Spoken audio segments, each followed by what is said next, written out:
Hello and welcome to Baseplate Reviews, and today I'm going to talk about the BrickLink Designer Program and 5 reasons you should buy these sets and also 5 reasons you maybe shouldn't. First off, as a really quick explanation of the BrickLink Designer Program, in case you don't know what it is just a way of fan designers being able to submit their digitally designed ideas to BrickLink for the chance for them to be made into LEGO sets. It is all official LEGO. LEGO actually bought BrickLink back in 2019, but unlike LEGO Ideas, the designs don't get remade by LEGO designers, and also these sets are never available in LEGO stores, just through the crowdfunding process for a limited amount of time. The reason for the timing of this video is twofold. Series 5 of the BrickLink Designer Program is crowdfunding pretty soon, starting on June 10th, 2025, and also, in North America at least, we've been given an opportunity to purchase some past Series 1 and Series 2 sets on Tuesday, May 20th. These are sets that have already been unavailable for some time, but some extra ones were produced in limited numbers in case of lost or damaged shipments, and these are the ones that they're selling. For purchasing those Series 1 and 2 sets, US and Canadian based BrickLink members should already have received an email around the 13th of May with a link in it to click on that will take you to BrickLink to select any sets that you want to purchase, and that will then let you make the purchase on lego.com. They've also said they'll send a further email on the morning of the sale too. If you click on the link before the sale is live, you'll see this page saying you're a little early. BrickLink have already said the numbers of sets available will be very limited, and I believe that. I guess there will be 100 or less of each set available, so if you do want to pick these up, you'll need to be speedy on Tuesday at 8 AM Pacific or 11 AM Eastern Standard Time. If you did miss out first time around, it will almost certainly be cheaper to take advantage here rather than trying to pick these sets up on the secondary market. Anyway, let's get on with these reasons to buy or not buy BrickLink Designer Program sets. Let's start out positively, and the first reason you should consider buying BrickLink Designer Program sets is that you are supporting fan designers by purchasing these sets. So in case you didn't know, the fan designers who get the design selected actually get 5% of the net or final sales price of each set that gets purchased, so it can actually be some very significant amounts of money that the designers make. For example, with the upcoming popcorn wagon selling at $55, if they were to sell all 30,000 of the set, that works out at $1.65 million of sales, and 5% of that is $82,500. And if the Transylvania Adventure set sells out, that is over $500,000 to the designer from Poland, Sleepless Night. How cool is that for doing what you love? On to a reason not to get a BrickLink Designer Program set, and that is one that I've touched on in a couple of the reviews I've done previously, and that is that you don't get physical instructions. Instead, you do need to use the LEGO Builder app where the digital instructions are available instead.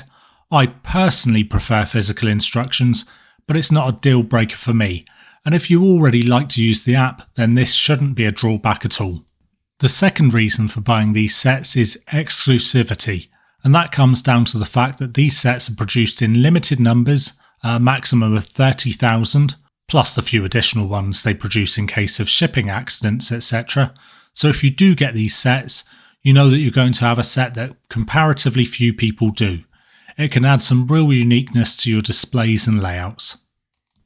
One reason you might not want to pick up Designer Program sets is actually the packaging.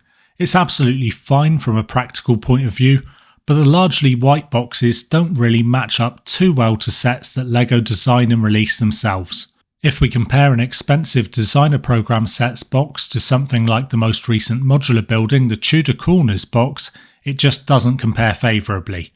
It doesn't necessarily matter too much to some people, but it does mean that the entire experience isn't quite as luxury as the price point suggests it should be.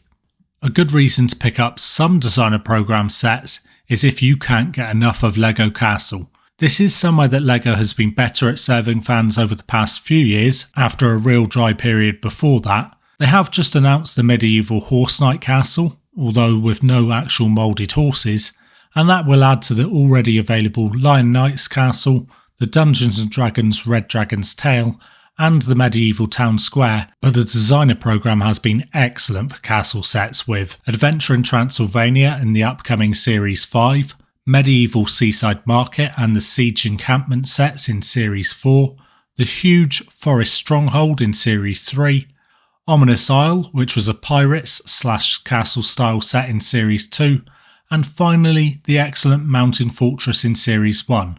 You really do have to say that if you're a fan of LEGO castles, then the designer program really serves this market well. One reason that you might not want to pick up designer program sets is if minifigures are super important to you. It's not that the sets don't have minifigures, they absolutely do, and they're perfectly decent.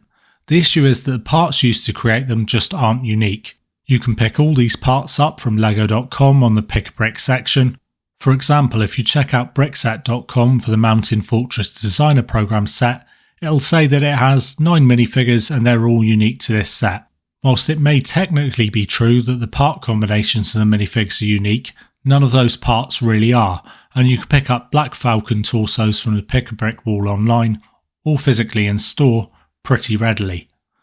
With regards to unique minifigures, that also leads on to another reason not to pick up designer program sets, and that's that you don't really get unique pieces in these sets at all. You're not going to find any new moulded pieces in these sets. The very nature of the program doesn't allow that, as you're asked to make your builds from a set list of available parts. Some LEGO fans do get really hyped to see new pieces become available, but that's not going to happen here. For some people this reason won't matter at all, but it would be remiss of me not to mention that these designer program sets can make excellent investments. Of course, nothing is guaranteed, but so far many of these sets have made big gains in terms of the price that you would have originally bought them at. For example, sets like the Camping Adventure and Mushroom House, which only got shipped out to consumers in 2024, have close to doubled in value according to brickeconomy.com.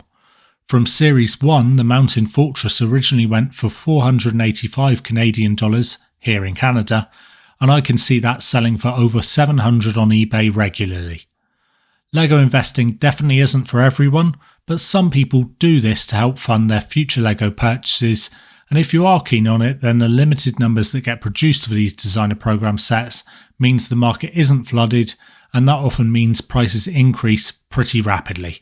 The final reason you might not want to buy designer program sets is if you're a big fan of IP, intellectual property, as you're not going to find that here. These sets are never based on existing IPs, unlike a lot of popular LEGO, also including many of the LEGO Ideas sets that end up being selected, and instead these are all original designs.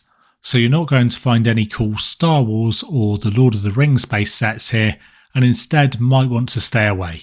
So, although I've said that a lack of IP is a reason you mightn't want to buy BrickLink Designer Program sets, it's also one of the biggest strengths of the program. These sets are unique designs that you can't get anywhere else. LEGO is all about creativity, and not being attached to IPs or even existing LEGO themes means that we can get some really unique and surprising sets here. For example, LEGO haven't done anything with pirates in years, since the Pirates of Barracuda Bay set in 2020. But in this upcoming Series 5, we've got the Thieves of Tortuga, which is basically a huge pirate hideout. There have been some excellent designer program sets available, and often ones that LEGO fans have been crying out for. So, with those reasons to buy or not to buy out of the way, I do have to say that these upcoming Series 5 sets do look excellent in my opinion, and I'd argue it's the strongest of the 5 BrickLink Designer Program series so far, with the standout sets being Adventure in Transylvania and Mushroom Village, which is a follow-up to Jonas Kram's Mushroom House from Series 2. I'm convinced both of those will sell out in a matter of hours, and I'd wager that the lower priced Popcorn Wagon will prove popular and sell out too. That's going to easily fit into a lot of people's collections and should be perfect in city parks or amusement park layouts. I'm personally definitely going to try to pick up Adventure in Transylvania, as I think it's one of the best sets, BrickLink Designer Program, or from LEGO themselves that I've ever seen. I just think it looks insanely good. And I'll also try to pick up the Mushroom Village, as I've already got the Mushroom House and loved building that. I'll leave a link to my review in the description of this video. I might pick up a Popcorn Wagon or two as well, either as investments or to build one, as I think it could go well in my city, although it might have a slightly bigger footprint than is ideal for my liking. What do you think? Are you going to try to pick up some of those limited numbers of Series 1 and 2 sets if you missed out first time around, or are you instead going to wait until June for those Series 5 ones? Have you bought any BrickLink Designer Program sets before, and were you impressed or disappointed? Let me know in the comments below. Hopefully you enjoyed the video, and if you did, please do leave a like, and with that I'll leave you and say, as always, be good.